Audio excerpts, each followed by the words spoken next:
Okay, happy Monday, State of the Union Eve, shall we say. Okay, I just wanted to start off and highlight some of the ongoing assistance. Obviously, we made a number of announcements over the weekend to get everybody up to speed. We have some charts to give you all the specifics in case that is helpful. The United States is the largest provider of assistance to Ukraine, and President Biden has committed more security assistance to Ukraine over the past year than the United States has provided at any other time in history. On Friday night, the President authorized an additional $350 million of military assistance in support of Ukraine's frontline defenders as they faced armored, airborne, and other threats. He did so hours after speaking with President Zelensky to ask him what support he needed. We are working to expedite deliveries from the latest package the President approved. I would note that the prior package that we had already announced has been ongoing and has been delivered even in the last few days, parts of that package. We expect equipment to start arriving within the next couple of days from this package. That brought the total security assistance we've approved for Ukraine to $1 billion over the past year. It is the third time the President has expedited emergency security assistance for Ukraine's defense in recent months using the Presidential Drawdown Authority. We're also working with NATO allies to facilitate the transfer of U.S.-made equipment from their inventories to Ukraine. The United States is also the single largest provider of humanitarian assistance to Ukraine, and recently deployed a disaster assistance response team to the region to lead the U.S. humanitarian response and support the Ukrainian people as they bear the brunt of Russian aggression. You may have seen that our head of USAID, Samantha Power, is on the ground in Poland and has been there as well, providing guidance and assistance there. We've provided over $106 million in humanitarian assistance to Ukraine in the past year, including an additional $54 million we announced this weekend to cover critical needs such as safe drinking water, sanitation, hygiene supplies, and critical emergency health supplies to meet the needs of hundreds of thousands of people, as well as emergency food assistance to meet the immediate needs of 125,000 people. I will stop there. I know there's lots to talk about, so Amr, why don't you kick us off? Thank you.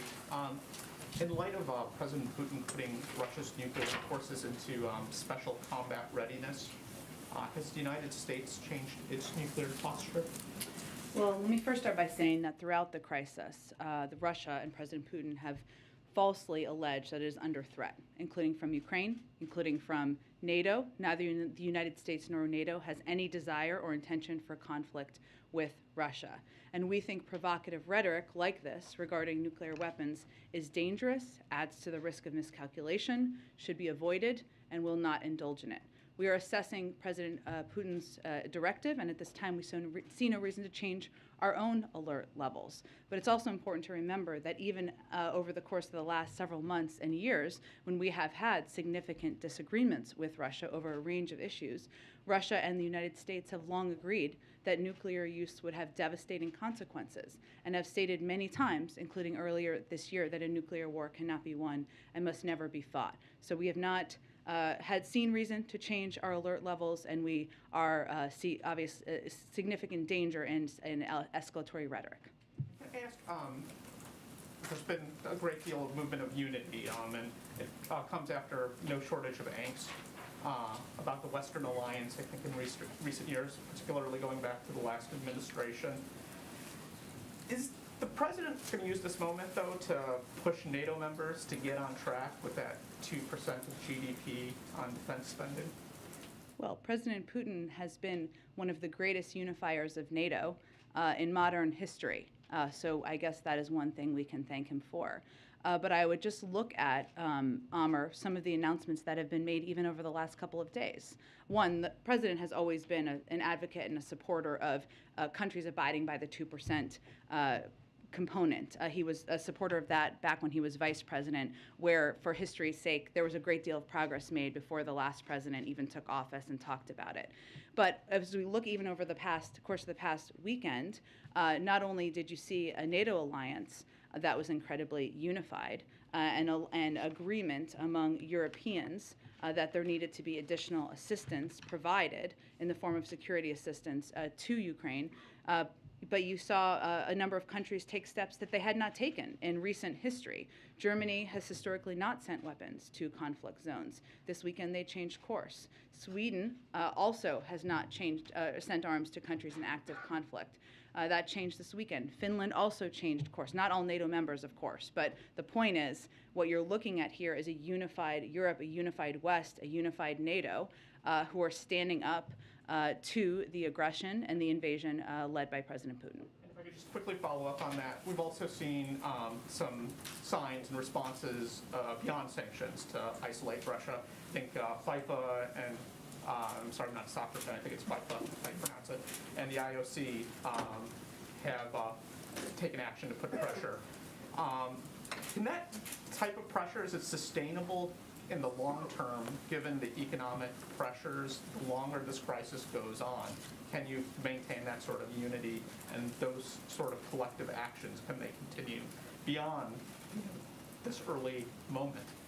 Well, and you're referring to the IOC as in the International Olympic Committee, Yeah. and I don't know if it's FIFA or FIFA. FIFA. Okay, I tried to be soft there. Okay, FIFA. Look, I think, Amr, obviously the preference of everybody is for President Putin to take de-escalatory steps. That is everybody's preference.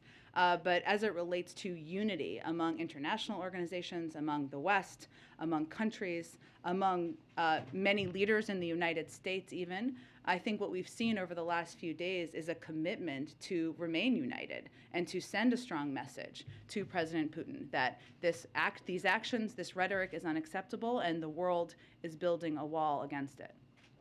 Go ahead. I think the Crown Prince of Saudi Arabia had a call with Emmanuel Macron yesterday where he's reiterated the commitment for OPEC Plus's production agreement. Has there been an explicit U.S. request to Saudi or to members of OPEC Plus to increase production given what's happening right now?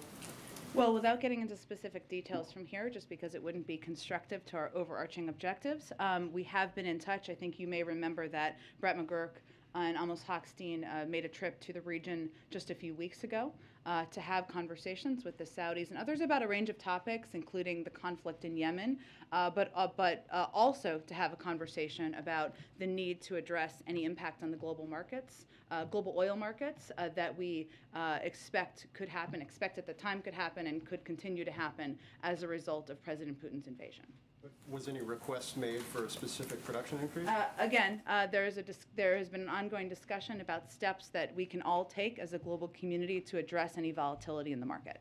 And then given, I think, the speed and scale of the ramp up on the sanction side of things over the course of the last 72 hours, does the U.S., European allies have a threshold for which they view if you cross this, it would be viewed as an act of war by President Putin? As in, how do you calibrate your actions in terms of response and what may be coming back?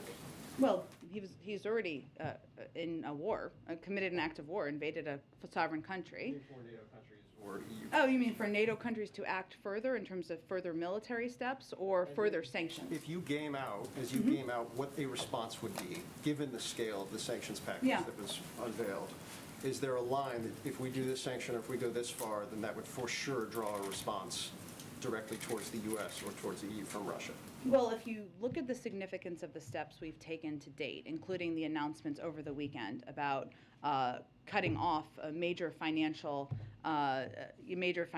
banks in Russia from the SWIFT banking system, we have continued to escalate and build in close coordination and alignment with the Europeans. Unity is a top principle for President Biden as we take steps forward. That doesn't happen on its own. It doesn't happen by accident. It happens as a result of a lot of conversations, diplomacy, and hours by the president and others on his national security team behind the scenes. But the other piece, just to get to the core of your question, that we very much weigh is maximizing the impact on President Putin, the Russian elite, the economy, while minimizing it on the global markets and the American people. So as we look at steps to take, I mean, even if you look at the impact on the energy sector, you know, we have taken steps.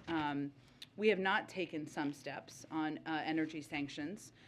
in part because we weigh that. That doesn't mean they're off the table. They remain on the table. But Europeans, for example, are very concerned about further price spikes on gas in particular. Their prices have gone up 335% over the last year and 26% over the last 5 days. So sanctioning energy would affect Russia's income stream. Certainly that would be a reason to do it, but it would also have extreme consequences on the world energy markets, particularly for our allies in Europe. So I use that as an example because we have to weigh all of the factors as we weigh whether to take additional steps. We have additional steps we could take, but we consider all of those factors as we make determinations. And the last one, just real quick, is the Biden administration considering following what the EU and Canada did and barring Russian flights from the U.S. at any point? I don't have anything to update you on that front at this point in time. There are obviously a range of options that remain on the table. So it's not off the table, but I don't have anything to announce and no decision made.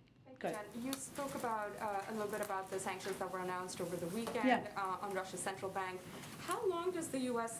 anticipate keeping them in place? I mean, is there sort of a time frame there? Perhaps you spoke about, Russia considering de-escalatory tactics, or maybe announcing a ceasefire, or is there sort of a broad time frame that the U.S. is thinking about? Well, let's hope that's the discussion we're having. Obviously, right now, President Putin is continuing to take escalatory steps. So we're not at that point of having that discussion. We hope that's one that we will be a part of. Okay, so for the time being, there is sort of no discussion on perhaps putting an end to the sanctions that have been put in place. Well, I mean, President Putin and the Russian military is moving toward the capital of Ukraine. And there are hundreds of thousands of refugees leaving the country because he has invaded a sovereign country. So, no, I would not say we're talking about reducing sanctions at this point in time. And sorry, one quick question on President Zelensky saying he wants to be a member of the European Union. We did see some comments come in from the EU over the weekend saying they are a part of us.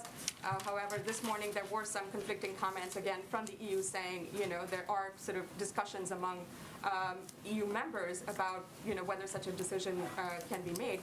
What is the U.S. position on Ukraine joining the EU? It's up to the European Union. We're not a member of the European Union, as you know. If they did consider taking Ukraine in, would you support that? It's up to the European Union to make that decision. There's a process, and of course we support the aspirations of any country to join any organization and the decision of that organization to make a decision. President Zelensky is urging President Biden and NATO to impose this no-fly zone. You've said that this would significantly escalate the situation. So just to be clear, is this a no-go for right now, or is this completely off the table, something that you would not consider? Well, the president has been very clear that he is not intending to send U.S. troops to fight a war with Russia. And I think what's important to note here is that is essentially what this would be a step toward, because a no-fly zone would require implementation. It would require deploying U.S. military to enforce which would be a direct conflict, potentially a direct conflict, and potentially a war with Russia, which is something we are not planning to be a part of.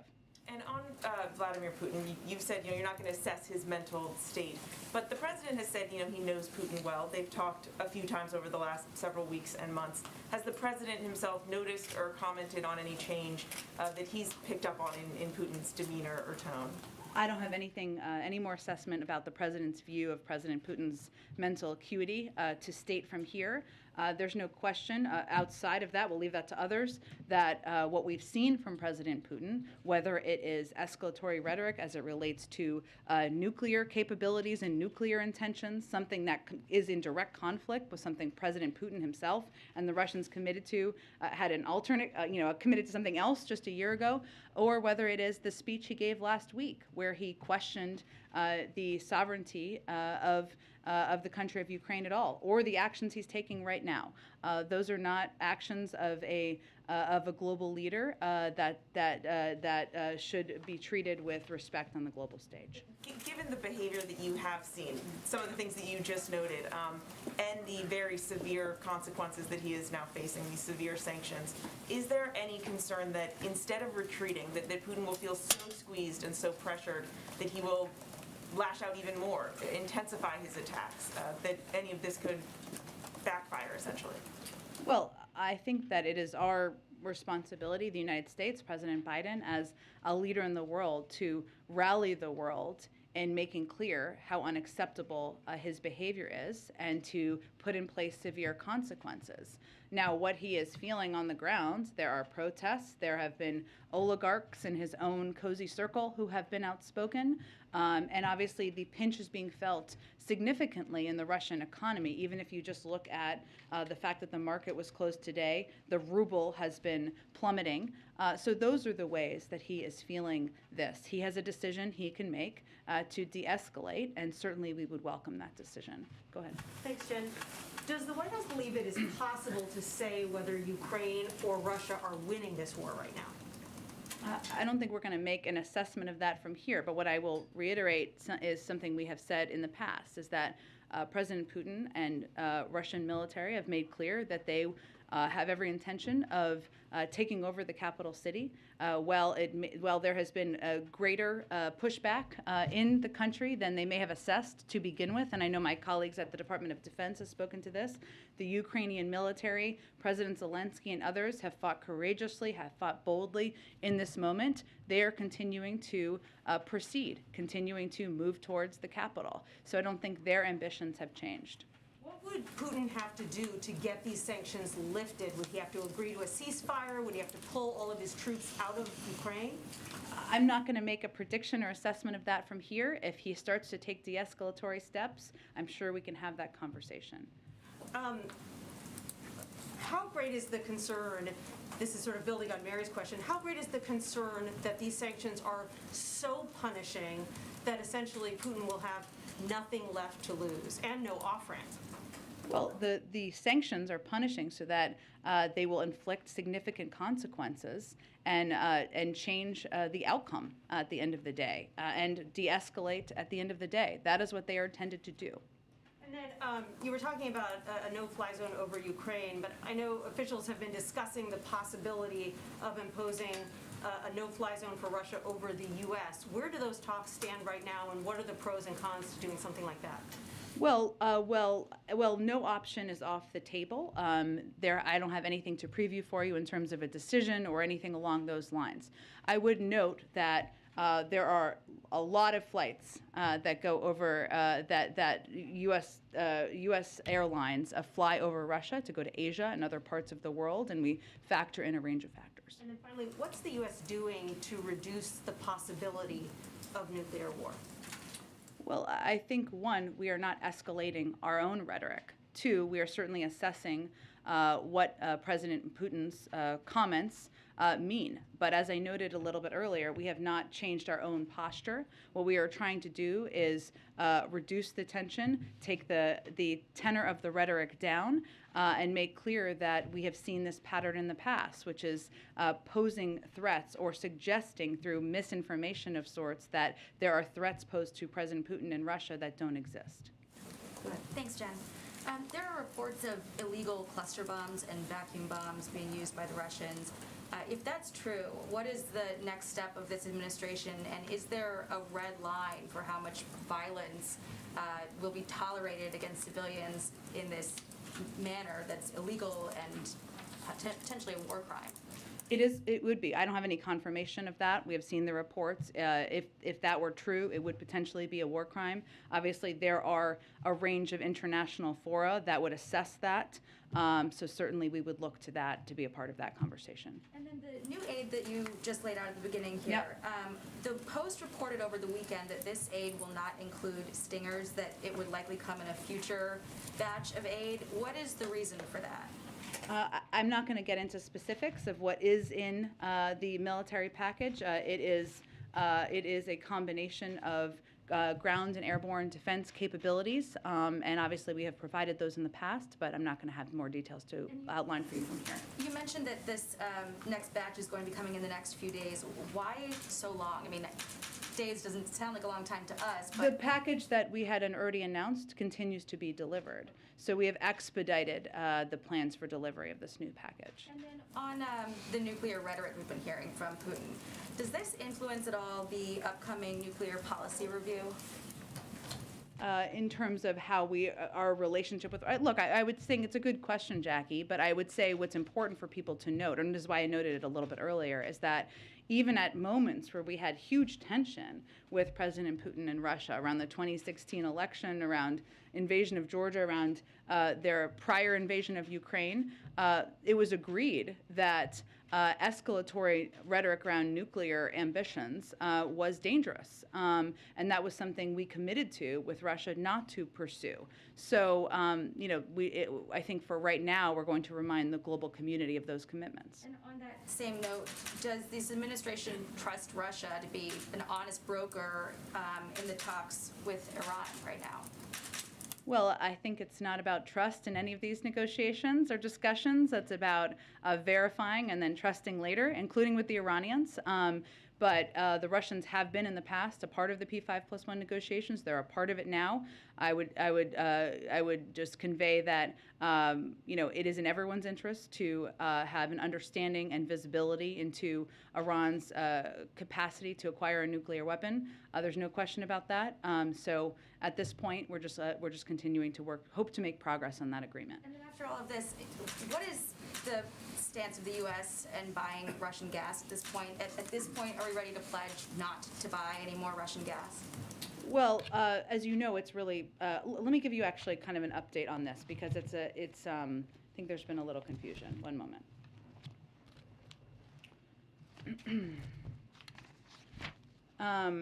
So as it relates to Russian gas, U.S. government doesn't dictate where the U.S. market sells our own oil and gas products, nor where it acquires crude or refined products for domestic consumption. This is all up to the private sector, other than exceptions like countries under sanctions.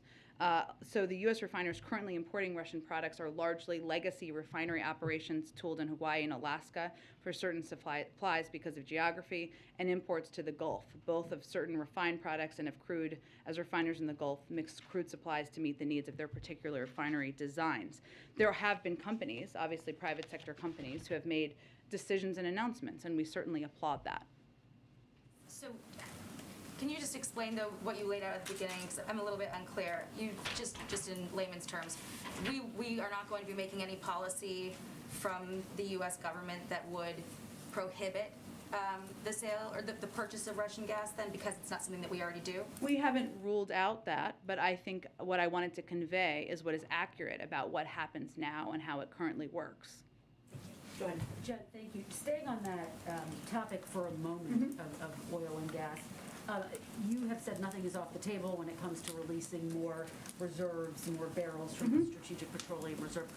Where are those negotiations right now? Is the administration closer to moving forward with that, given the sanctions and what we're seeing? I don't have anything to preview for you on that front. It remains an option on the table, and obviously it would help meet any supply issues in the marketplace. There are conversations that we've been having with global partners, and obviously we have our own Strategic Petroleum Reserve stockpile to tap into. Can you characterize if you're closer to making a decision on that front, though, given what we are seeing and obviously the global impact of these very harsh sanctions? It has remained on the table. I just don't have anything to predict for you at this point in time. Okay. Just a short time ago, the president was asked by our colleague here if Americans should be concerned about a nuclear threat. He said very firmly no. Can you explain what gives him that confidence?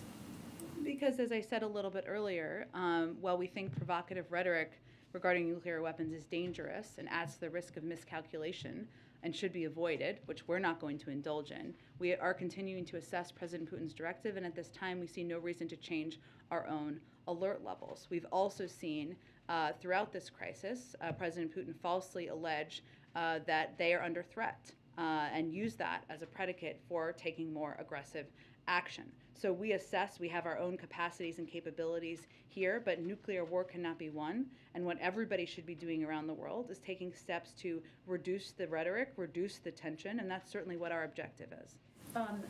One breaking news development that I wanted to ask you about, the U.S. has expelled 12 diplomats, 12 Russian diplomats. The Russian ambassador just said a short time ago that that move was a hostile step toward Russia. Can you give us the thinking behind the decision? And again, following up on some of the lines of questioning that you've already gotten, could there be a backlash to this step? Is this escalatory? Well, let me first say that today's action has been in the works for several months. The United States informed the United Nations and the Russian mission to the United Nations that we were beginning the process of expelling 12 intelligence operatives from the Russian mission who had abused their privileges of residency in the United States by engaging in espionage activities that are adverse to our national security. So it takes some time to make those evaluations, and that, again, those actions were in the works for a month. And your response to the Russian ambassador who called this a hostile act? I think the hostile act is committing espionage activities on our own soil. And Jen, just finally, on the issue of refugees. Yeah. You have also said, you were asked by my colleague earlier today, whether the administration would move to give refugees from Ukraine protective status. Can you give us a timeline for that? These are people who are suffering, and they want to know what the answer is. Well, I think, to be clear, temporary protected status applies to people currently living in the United States, right?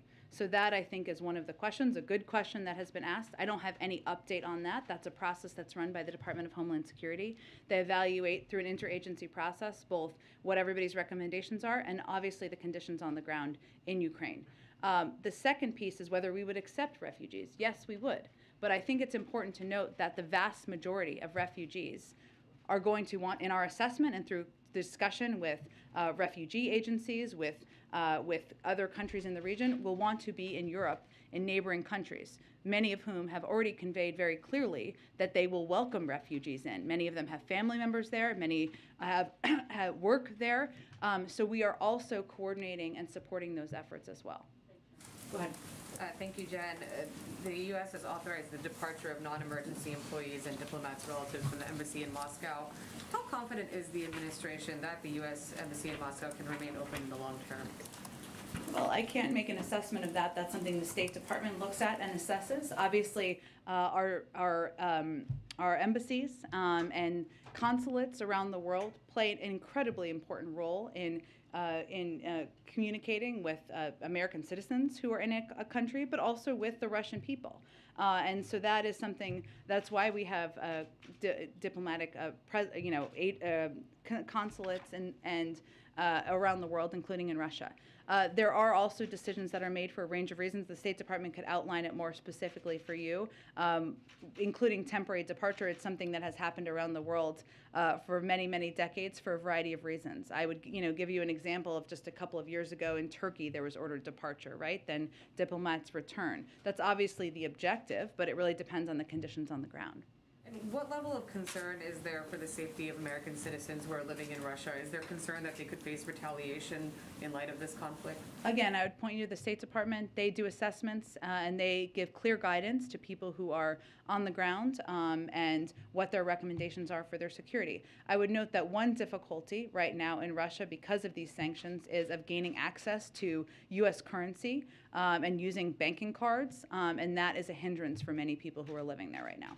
Lastly, you've been very clear that the president does not have any intention to deploy U.S. troops to engage militarily in this conflict. But would you say that there is any particular red line that this administration has that would necessitate military action? As in sending our U.S. military into Ukraine? The president has no plans to send U.S. military to fight a war in Ukraine against Russia. Go ahead. Can you share any details about what came out of the president's secure call with other allied nations this afternoon? Sure. I know we were working on a readout, which we will get to you shortly after the briefing. It's been a bit of a busy day, so let me venture to get that to you. The purpose of this call was for the president to have an opportunity to continue to engage with other leaders about what we're seeing on the ground, the range of assistance we're providing, the financial sanctions and economic consequences steps we're taking, and ensure we remain closely coordinated. But I will see if there's more details we can get you. And then administration officials earlier today had a background briefing with reporters about the State of the Union coming up. Can you tell us a little bit more? We understood from the call that the president will be addressing elements of the Build Back Better plan when it comes to things like child care and paid family leave. And officials talked about how those things, if implemented, will lower costs for families. but they were hesitant to use the word inflation or say whether that would be addressed directly in the president's speech. So can you say whether the president will be addressing any new policies, not necessarily new domestic programs, but policies that would address inflation directly? Well, first let me say the president will absolutely use the word inflation tomorrow, and he will talk about inflation in his speech. Of course, that is a huge issue on the minds of Americans. Now, one thing to note is one of the best, most important steps that the Senate could take is to confirm his slate of eminently qualified nominees to fill out the Federal Reserve Board, given they have a very important role as it relates to inflation.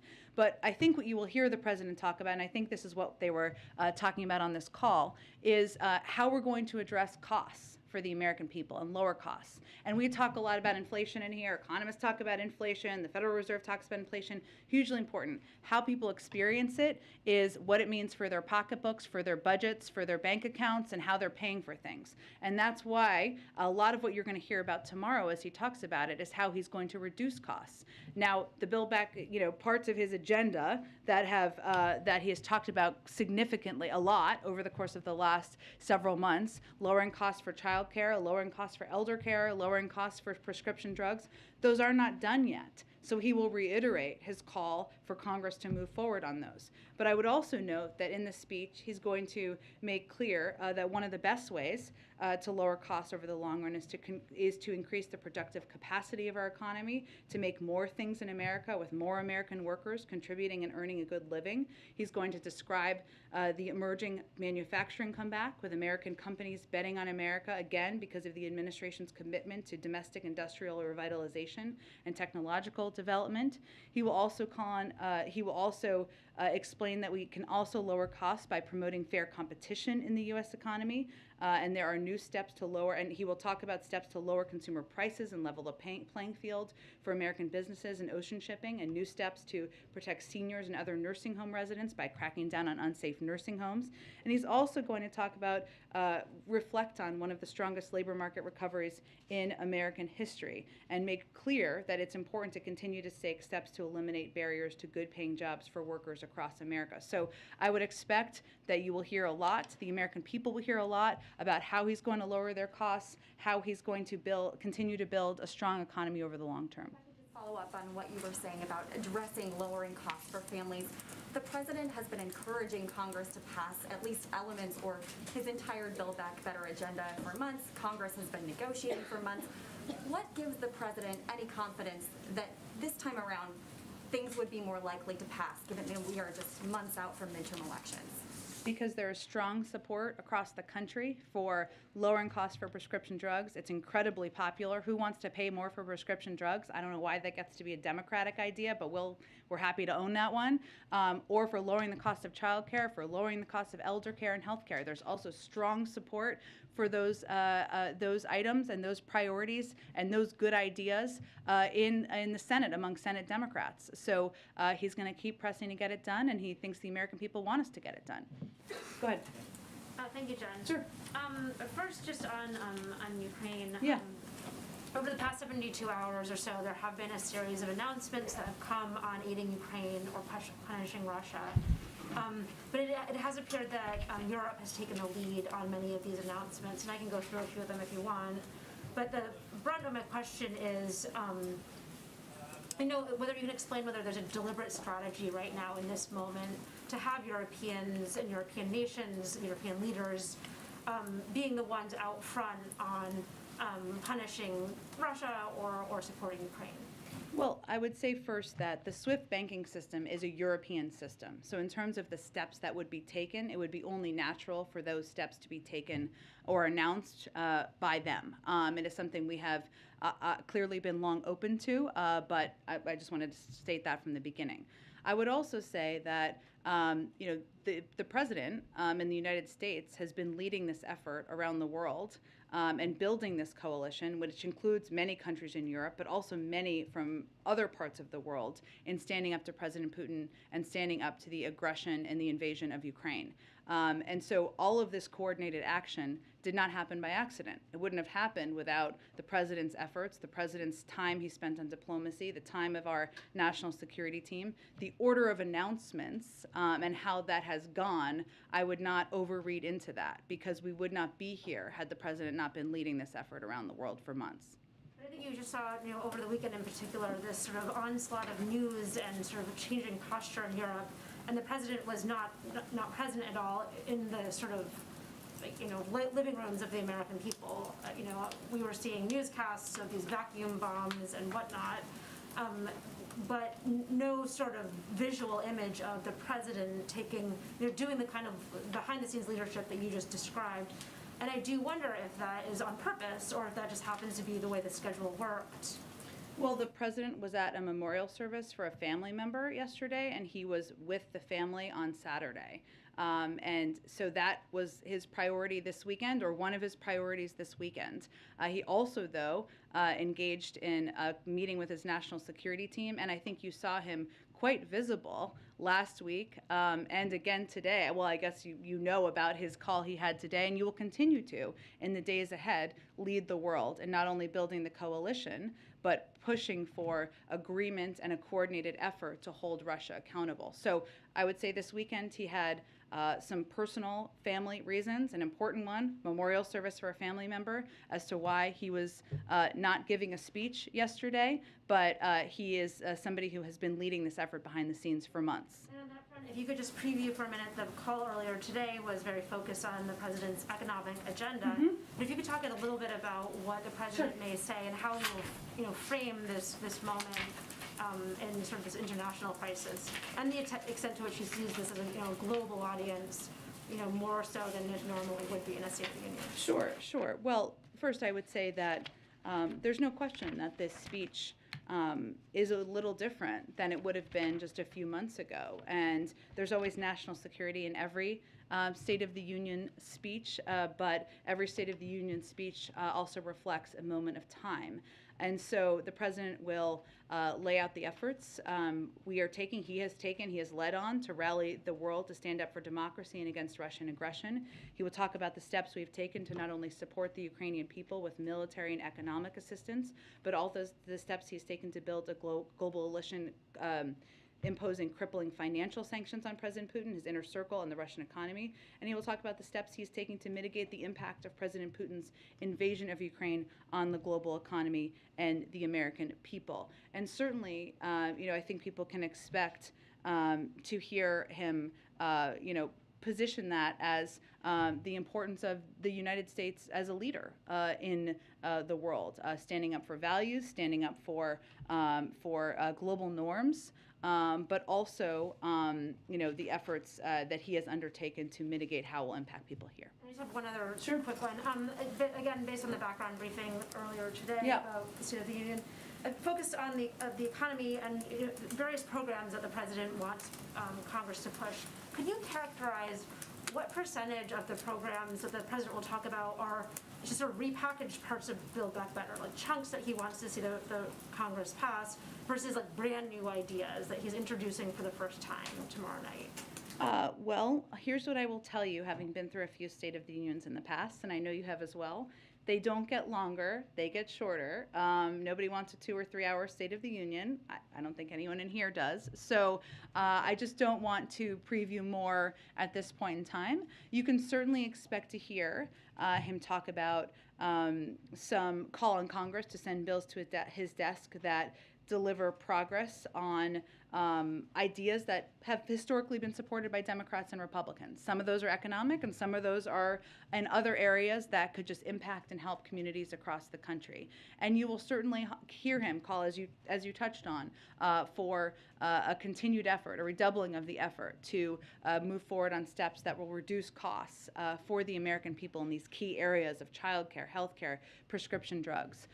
So stay tuned for tomorrow night, but we have a lot of hours between the speech, and I'm sure we'll have more previews between now and then. Thanks, Jen. Just staying on the State of the Union Yeah. topic, can you talk a little bit about what it would look like in terms of masking, or what you expect it could look like in terms of masking? Specifically, is the president, will he walk in, shake hands, will he be wearing a mask when he walks in? Well, he will certainly not be wearing a mask when he's speaking. I have not talked to him yet about whether he's going to wear a mask when he's walking down the aisle, but it has been announced, I think, that it's not required, and certainly he will abide by that, but I will see if there's more. We can report out to you on that later today. Was it important to the president that masks come off before the State of the Union? Is there a message that he hopes to send with that news? Well, I would say the president is very powerful, but he couldn't make us be in the green zone that we're in right now in DC. That's why we are not required, we're not going to be required to wear masks starting tomorrow. So I would say that for him, it had nothing to do with the timing around the State of the Union. He wanted to give the CDC the time to assess and make recommendations that would be clear to the American public about what their recommendations would be for mask wearing moving forward. Can I ask one question about the Ukraine, on Belarus? Yeah. Can you talk about the Belarus situation and aiding Russia? Are there additional actions that the United States is considering? Just speaking of SWIFT, there's been some reports that Europe is considering or looking at kicking Belarus out of SWIFT. Is that something, is the United States part of those discussions? Does it support that type of action against Belarus? I don't have anything to predict on that front at this point in time, but what I will say is we've already taken steps to put in place sanctions on some leaders in Belarus, some of the military components. Certainly we could build on that, but I don't have anything to predict at this point in time, but we certainly are a part of those discussions. Go ahead. Thanks.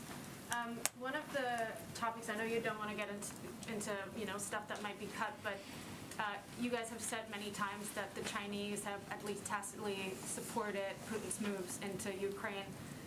Is the president going to call out the Chinese for that behavior, or President Xi Jinping, or what you guys have been trying to get the Chinese to do on helping with Ukraine or helping with Russia on this crisis? Is he going to mention that at all? I would say this speech is more about the unity of the vast majority of the global community in standing up against President Putin. It's more about American leadership in this moment. And it's more about even unity here and standing up against the aggression of President Putin into Ukraine. I would say on the Chinese, what we've said generally is that it's important at this moment for any country to be vocal and speaking out against the actions of President Putin and Russian leaders in this moment. What we have seen from the Chinese last weekend, or I guess the weekend before that, at the Munich Security Conference, they reiterated their support for the territorial integrity and sovereignty of Ukraine. We saw them abstain from the UN Security Council vote.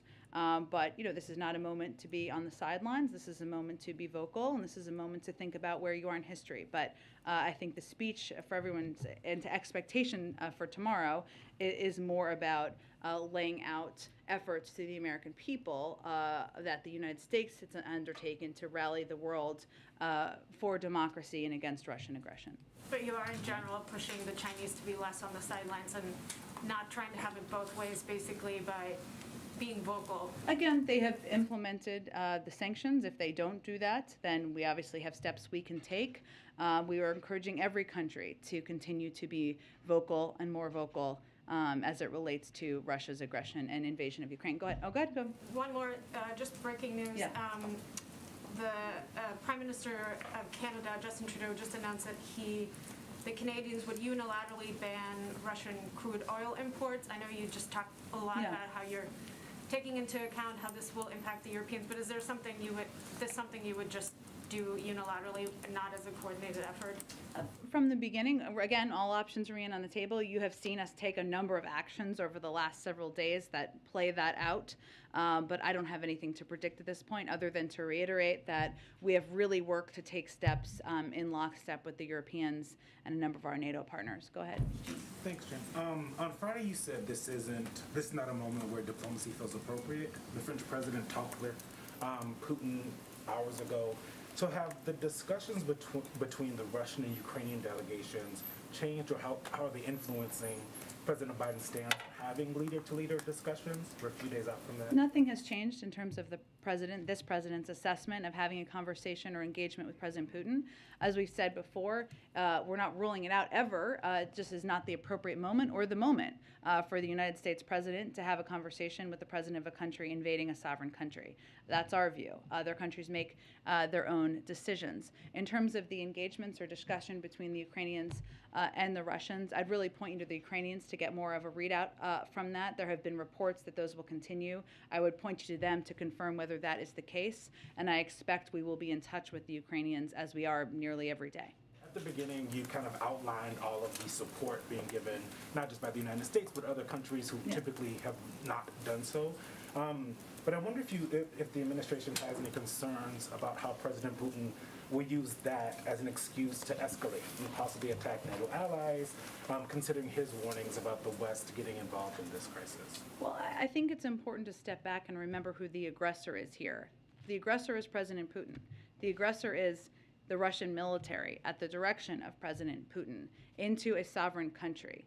The world is standing up against this aggression, and he is feeling the impact already of the financial sanctions and consequences. If you just look purely at the impact on the Russian economy, even today, the ruble fell 20 to 25% and is trading at its weakest level ever. The Russian stock market was kept closed today, likely due to a fear of capital flight once it opens. The Russian central bank more than doubled their key interest rate to 20%, the highest in almost 20 years. This is the world saying this is not acceptable. It is now up to President Putin, if he wants those circumstances to change his own behavior.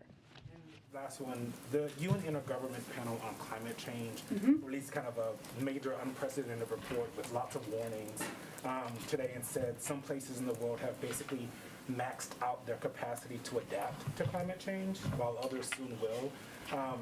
I'm curious, Joe Manchin offered kind of a slimmed down BBB version with $555 billion for climate. Will the administration be pressing Democrats to at least move on that portion of climate change in light of the recent developments in this recent report? Well, I would say first the president agrees absolutely that we need to do more.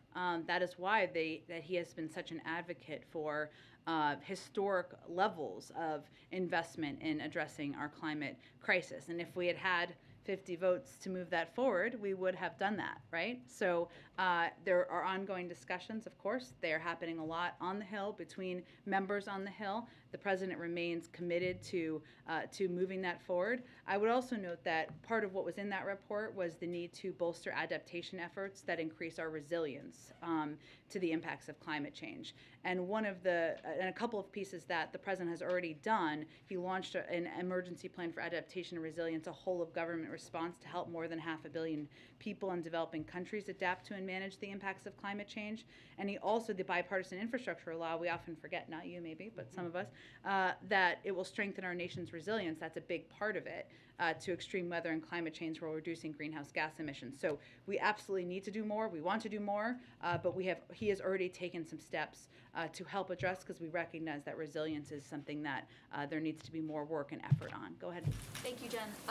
The administration has been studying for months the impact of the sanctions that were rolled out over the weekend and their potential impact on financial markets in the West. You just detailed what happened in the Russian markets, but I'm wondering if there's been any fallout that's been seen that would warrant government intervention by central banks in Western countries.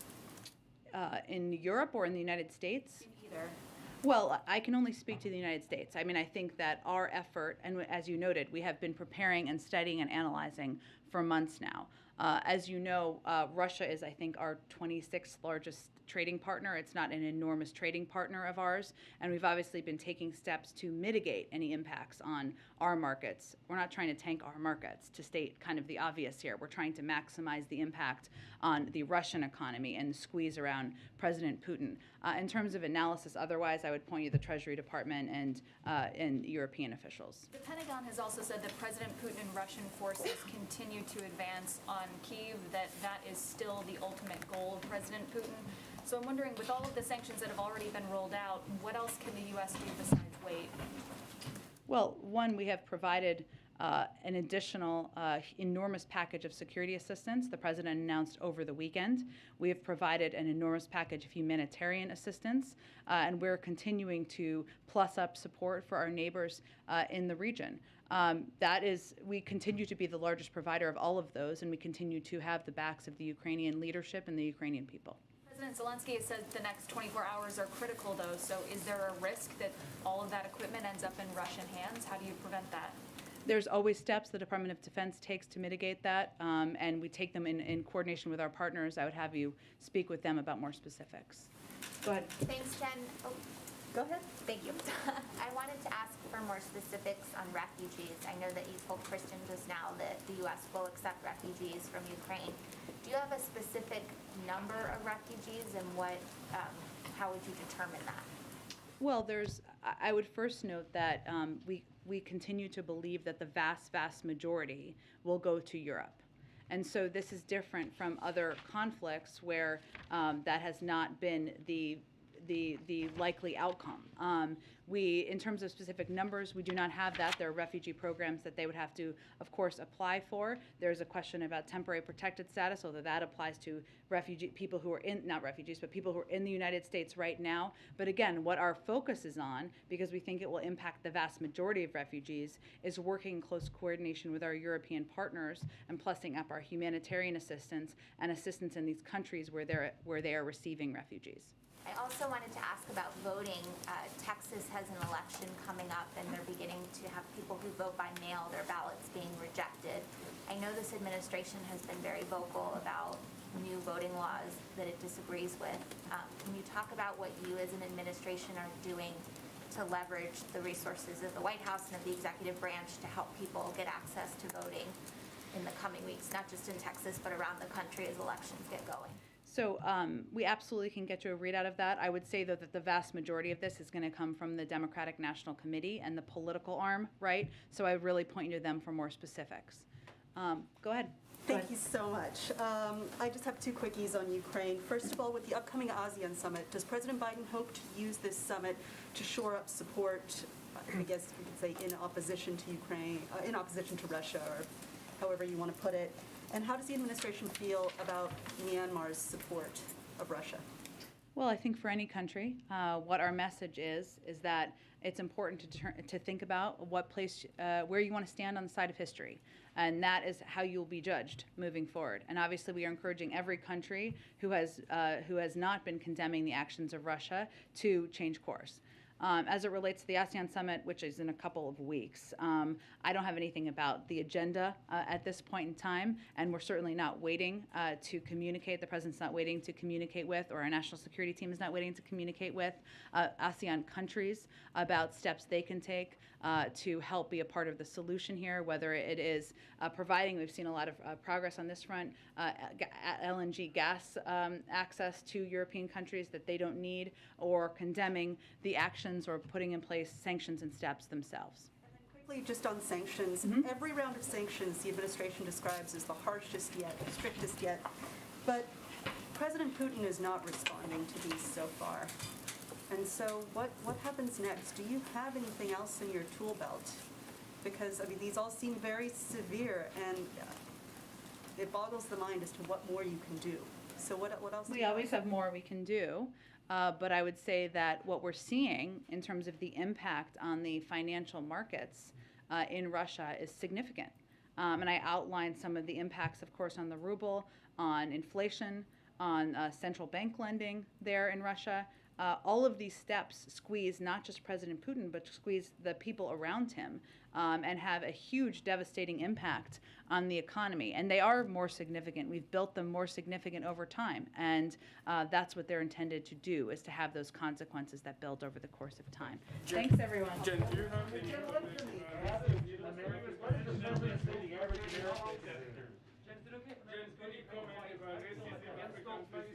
I will see you all tomorrow.